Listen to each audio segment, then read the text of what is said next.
Assalamualaikum warahmatullahi wabarakatuh. Perkenalkan, nama saya Pusparida. Saya dari Prodi Teknologi Pendidikan, Universitas Negeri Yogyakarta. Di sini saya akan membahas materi mengenai manajemen orang, tim, yaitu guru dan staf. Apa saja yang akan kita bahas? Yang pertama mengenai pengertian manajemen sumber daya manusia atau personalia. Yang kedua, tugas atau fungsi dan peran seorang guru dan staf dalam pengelolaan sekolah. Yang ketiga, pengelolaan guru dan staf yang baik dalam sebuah effective school management. Yang keempat, cara menghadapi guru atau staf yang bermasalah. Dan yang terakhir, masukan atau saran untuk masalah yang umum dihadapi dalam mengelola guru dan staf di sekolah. Pengertian manajemen sumber daya manusia atau personalia menurut Edwin Bevilbo dan Michel J. Jussius yang intinya proses yang berisikan perencanaan, pengorganisasian, pengarahan, dan pengendalian yang dimana ini untuk mencapai tujuan atau sasaran perorangan, organisasi, dan masyarakat. Pengelolaan sumber daya manusia merupakan suatu proses yang berhubungan dengan implementasi dari fungsi-fungsi pengelolaan atau manajemen sumber daya manusia yang secara langsung diserahkan kepada satuan pendidikan sekolah untuk dikembangkan sesuai dengan potensi yang dimiliki oleh sekolah tersebut. Manajemen sumber daya manusia ini lebih memfokuskan pembahasannya mengenai pengaturan peranan manusia dalam mewujudkan tujuan yang optimal. Tugas atau fungsi dan peran seorang guru dan staf dalam pengelolaan sekolah. Menurut Nurholis, pada tahun 2005, peran guru dalam MBS adalah sebagai rekan kerja, pengambil keputusan, dan pengimplementasi program pembelajaran. Lalu, mengenai tugas guru dalam pengelolaan pengajaran dalam buku petunjuk pelaksanaan proses belajar mengajar Kurikulum 1984, Pendidikan Kejuruan disebutkan sebagai berikut. Yang pertama, membuat program pengajaran. Yang kedua, mengorganisasi kelas dan siswa. Dan yang ketiga, menggunakan sarana dan lingkungan sebagai sumber belajar. Dalam tugas mengorganisasi kelas dan siswa, di sini meliputi mengatur ruangan dan perabot pengajaran berjalan dengan benar. Yang kedua, mengatur siswa dalam belajar. Dan yang ketiga, memilih metode belajar mengajar yang tepat. Lanjutannya, sementara guru seperti dikutip Hadari Namawi merumuskan tugas guru dalam pengelolaan pengajaran sebagai berikut. Yang pertama, merumuskan tujuan instruksional atau tujuan pendidikan. Yang kedua, mengenal dan dapat menggunakan metode mengajar. Yang ketiga, mampu memilih, menyusun, dan menggunakan prosedur instruksional yang relevan dengan materi dan peserta didik. Yang keempat, mampu melaksanakan program belajar mengajar yang dinamis. Yang kelima, mengenal dan memahami kemampuan peserta didik. Dan yang terakhir, mampu merencanakan dan melaksanakan program remedial. Menurut Hadari Namawi 1982. Lalu tugas guru dijelaskan pula dalam bab 11 pasal 39 ayat 2 Undang-Undang Nomor 20 Tahun 2003 tentang Sistem Pendidikan Nasional, pasal 20 Undang-Undang Nomor 14 Tahun 2005 tentang Guru dan Dosen, serta pasal 52 Peraturan Pemerintah Nomor 74 Tahun 2008 tentang guru yang diperbaharui dengan Peraturan Pemerintah Nomor 19 Tahun 2017. Tugas guru secara lebih terperinci dijelaskan dalam Permendiknas Nomor 35 Tahun 2010 tentang petunjuk teknis jabatan fungsional guru dan angka kreditnya. Fungsi guru yang dimaksudkan di sini juga sudah termasuk dalam tugas guru yang telah dijabarkan di atas. Namun, terdapat beberapa fungsi lain yang terkandung dalam poin D dan E pasal 20 Undang-Undang Nomor 14 Tahun 2005 tentang guru dan dosen serta poin A, B, dan C pasal 40 ayat 2 Undang-Undang Nomor 20 Tahun 2003 tentang Sistem Pendidikan Nasional. Tugas utama pelaksana urusan administrasi keuangan adalah melaksanakan seluruh administrasi keuangan sekolah, meliputi keuangan rutin, dana bos, dana komunitas sekolah, dan dana dari sumber lainnya. bertanggung jawab langsung kepada kepala tenaga administrasi sekolah atau madrasah.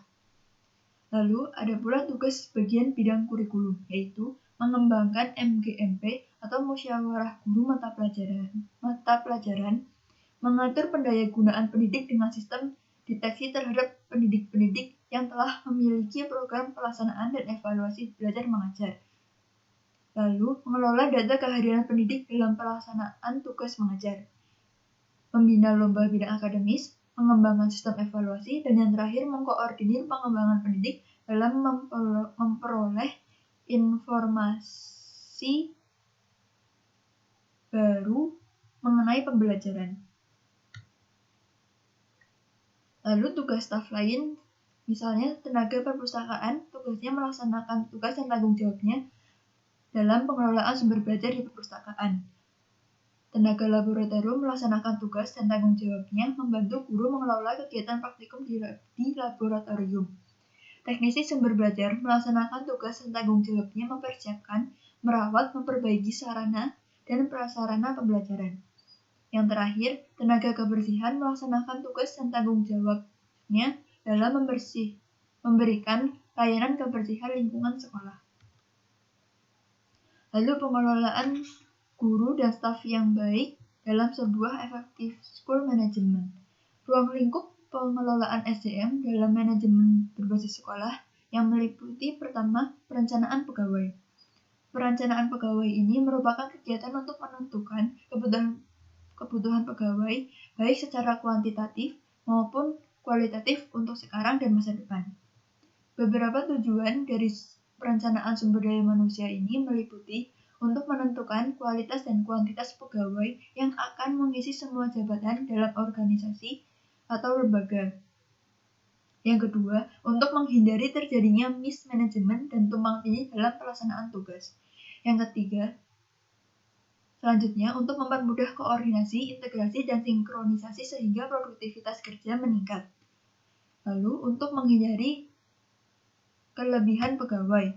Selanjutnya, untuk menjadi pedoman dalam menetapkan program penarikan, seleksi, pengembangan, pemeliharaan, ketitipan, dan pemberhentian pegawai. Selanjutnya, menjadi pedoman dalam melaksanakan mutasi, baik vertikal maupun horizontal, dan pensiun pegawai. Yang terakhir, menjadi dasar dalam melakukan penilaian pegawai. Beberapa prosedur perencanaan sumber daya manusia meliputi yang pertama menetapkan secara jelas kualitas dan kuantitas SDM yang dibutuhkan oleh sekolah. Yang kedua mengumpulkan data dan informasi tentang SDM.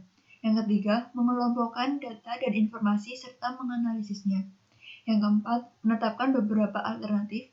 Yang kelima memilih yang terbaik dari alternatif yang ada menjadi rencana.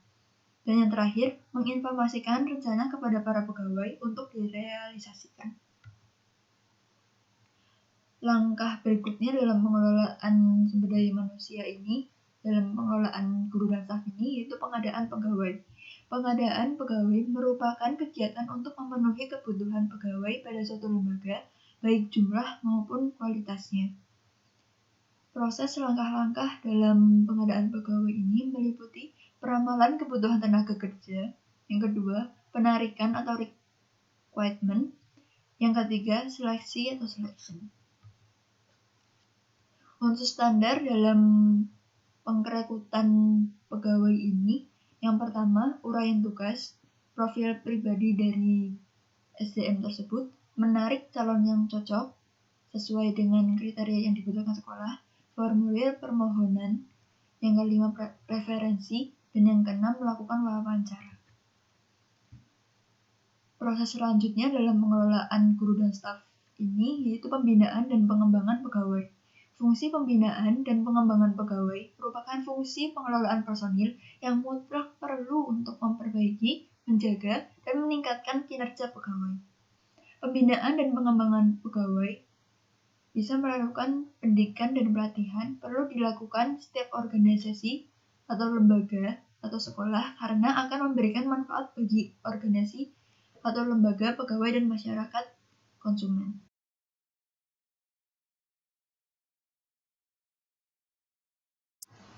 Yang selanjutnya adalah promosi dan mutasi. Promosi adalah perpindahan yang memperbesar authority dan responsibility pegawai ke jabatan yang lebih tinggi di dalam suatu organisasi, sehingga kewajiban, hak, status, dan penghasilannya semakin besar.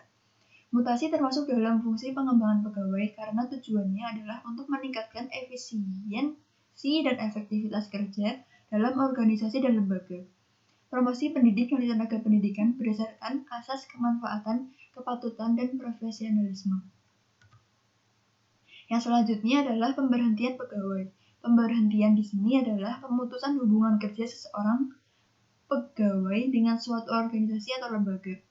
Sebab-sebab pemberhentian pegawai ini dikelompokkan menjadi 3 jenis. Yang pertama, pemberhentian atas permohonan sendiri. Yang kedua, pemberhentian oleh dinas dan pemerintah. Dan yang ketiga, pemberhentian karena sebab lainnya. Pemberhentian atas permohonan pegawai sendiri, misalnya karena pindah lapangan pekerjaan yang bertujuan memperbaiki nasib pegawai tersebut. Pemberhentian oleh dinas atau pemerintah bisa dilakukan dengan beberapa alasan berikut. Yang pertama, pegawai yang bersangkutan tidak cakap dan tidak memiliki kemampuan untuk melaksanakan tugas-tugasnya dengan baik. Yang kedua, perampingan atau penyederhanaan organisasi. Yang ketiga, peremajaan. Biasanya pegawai yang telah berusia 50 tahun dan berhak pensiun harus diberhentikan dalam jangka waktu 1 tahun. Selanjutnya, tidak sehat rohani dan jasmani, sehingga tidak dapat melaksanakan tugasnya dengan baik.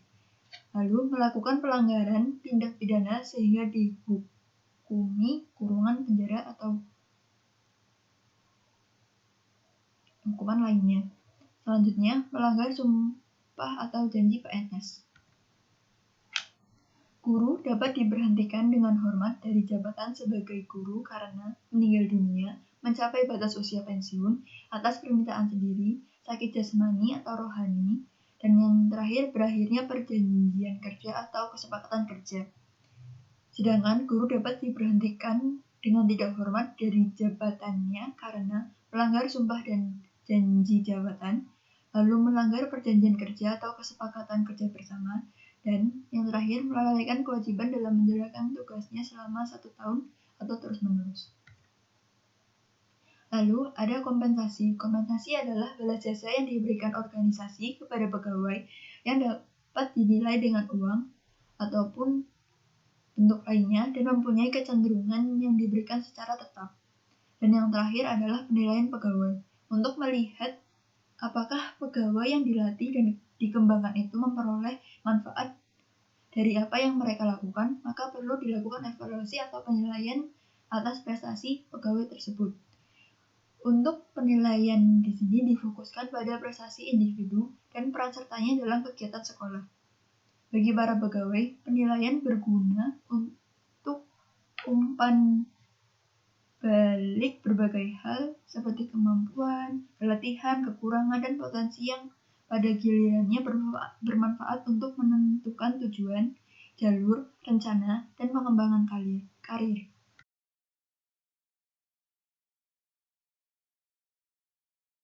Kemudian adalah cara menghadapi guru dan staf yang bermasalah.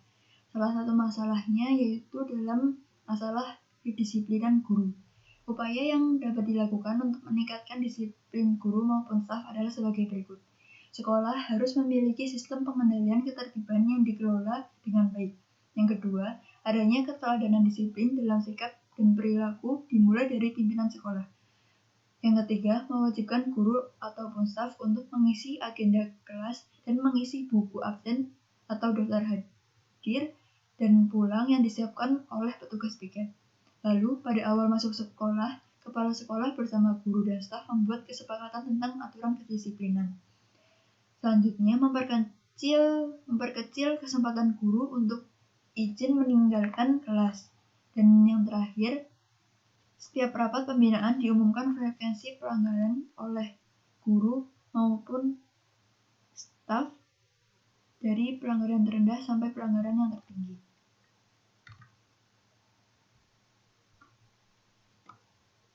Selanjutnya, yaitu masalah pemenuhan kewajiban. Guru yang diangkat oleh pemerintah atau pemerintah daerah yang tidak menjalankan kewajiban sebagaimana dimaksud dalam pasal 20 dikenai sanksi sesuai dengan peraturan perundang-undangan.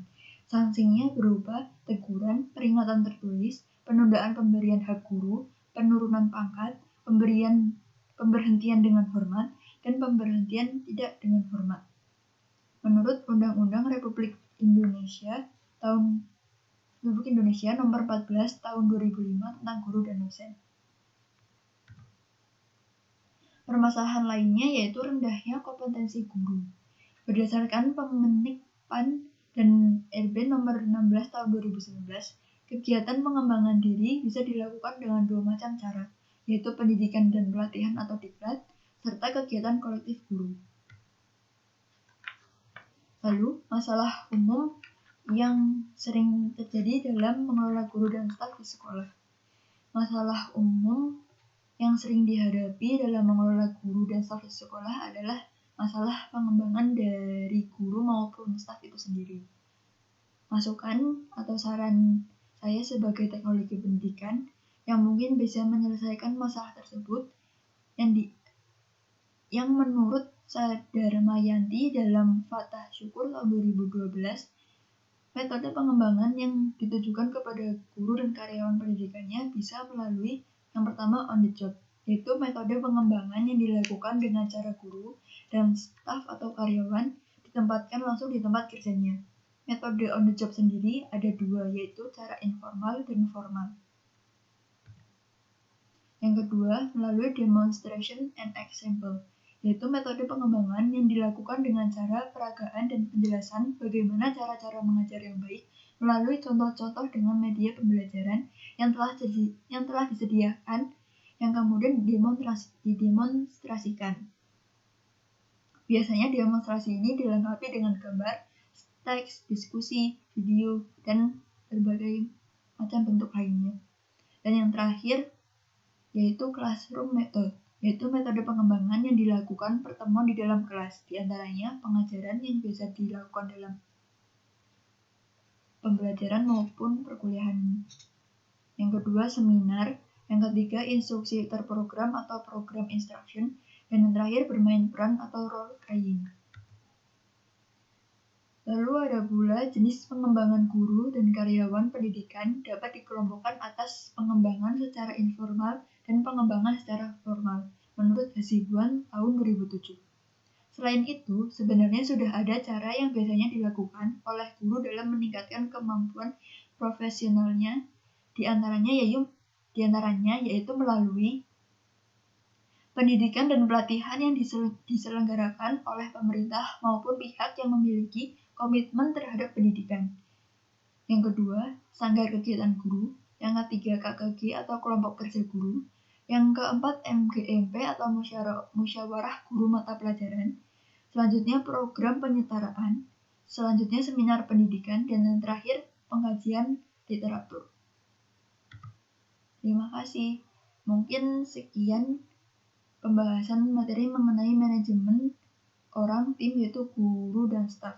Kesimpulannya yaitu pengelolaan sumber daya manusia sangat penting untuk dilakukan untuk meningkatkan efektivitas kerja dari guru dan staf tersebut yang bisa melalui berbagai macam pelatihan pendidikan. Dan untuk masalah yang ditimbulkan oleh guru tersebut bisa diberikan sanksi-sanksi oleh sekolah maupun yang sudah tercantum dalam undang-undang. Sekian presentasi pemaparan materi dari saya. Kurang lebihnya saya mohon maaf. Wassalamualaikum warahmatullahi wabarakatuh.